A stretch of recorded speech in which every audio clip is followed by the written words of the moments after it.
नमस्कार दोस्तों, स्वागत करते हैं हमारे चैनल पंडित भोजपुरिया में। दोस्तों बने रहिएगा हमारे चैनल पर नए हैं तो चैनल को सब्सक्राइब जरूर कर लीजिएगा। दोस्तों मैं आप लोग बता देना चाहता हूं कि बिहार का उपचुनाव का जो नतीजा था वो आ गया है सबके सामने और उसी मुद्दे पर हम बात करेंगे। दरअसल मैं आप लोग बता दूं कि बिहार के जितने भी उपचुनाव 4 सीटों से उपचुनाव हो रहे थे, लेकिन चारों सीटों पर नीतीश कुमार की पार्टी बाजी मार गई। आप समझ सकते हैं एनडीए गठबंधन बाजी मार गया। लेकिन मैं आप लोग बता देना चाहता हूँ इस पे सबसे बड़ी हार तेजस्वी यादव को हुई है। उसके बाद से तीसरे नंबर का जो पार्टी है वो जन स्वराज बन गया। लेकिन बता रहे हैं प्रशांत किशोर ओवरऑल उनको वोट लगभग 70,000 मिले हैं। अब आप समझ सकते हैं कि 70,000 वोट कितने मायने रखते हैं, वो भी 42-45 दिन बने पहले पार्टी का। आप कितना मायने रखते हैं नहीं रखते हैं ये आप कमेंट बॉक्स में जरूर बताइएगा कि लोग बिहार में बदलाव करना चाहते हैं या नहीं करना चाहते हैं। लेकिन मैं आप लोग बता दूं कि बिहार में उपचुनाव जो हुआ था उसमें एनडीए गठबंधन काफी बहुमत से अपना जीत हासिल की। और लेकिन मैं आप लोग बता दूं कि नीतीश कुमार का जलवा बिहार में कायम रहा। लेकिन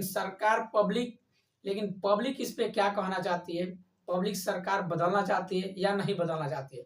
मैं आप लोग बता दूं कि प्रशांत किशोर का जो जिस हिसाब से वोटिंग है उस हिसाब से पड़ा लगभग 10% वोटिंग उनको हुई है चारों सीटों से। लेकिन 4 सीटों में पब्लिक चाहती है कि बिहार में कुछ बदलाव हो। लेकिन अभी भी बिहार में नीतीश कुमार का जलवा जो है वो हमेशा कायम रही है और कायम रहती रहेगी, क्योंकि नीतीश कुमार का जो वोटर है इसमें महिला फैक्टर ज्यादा काम करता है। और इसके वजह से नीतीश कुमार इस बार उपचुनाव में सभी पार्टी को क्लीन स्वीप कर दिए और आगे निकल गए। अब आप समझ सकते हैं कि नीतीश कुमार का जलवा कितना है और पब्लिक उनको कितना चाहती है।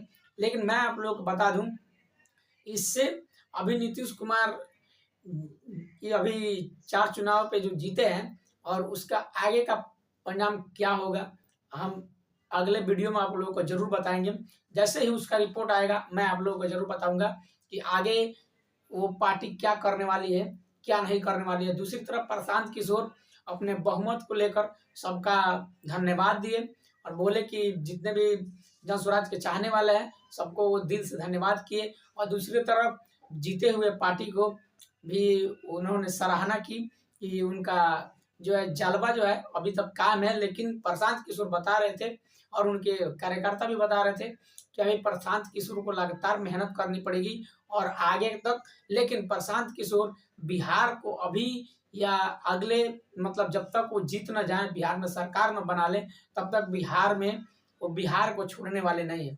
तो आप समझ सकते हैं कि प्रशांत किशोर अभी भी बिहार के लिए कितना मतलब प्रयास कर रहे हैं कि राजनीति में किसी भी तरह आने के लिए। लेकिन अगला अगला बार जो है उनका जो चुनावी तैयारी है वो 2025 के लिए करेंगे और क्या क्या करेंगे नहीं करेंगे और उनके ऊपर डिपेंड करता है। और इसके ऊपर जो भी बड़ी खबर आएगी मैं आप लोगों को जरूर बताऊंगा।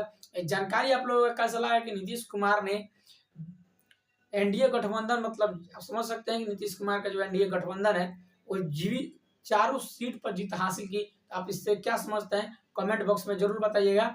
मिलते हैं किसी नेक्स्ट वीडियो में किसी और जानकारी के साथ, तब तक के लिए दीजिए इजाजत। जय हिंद।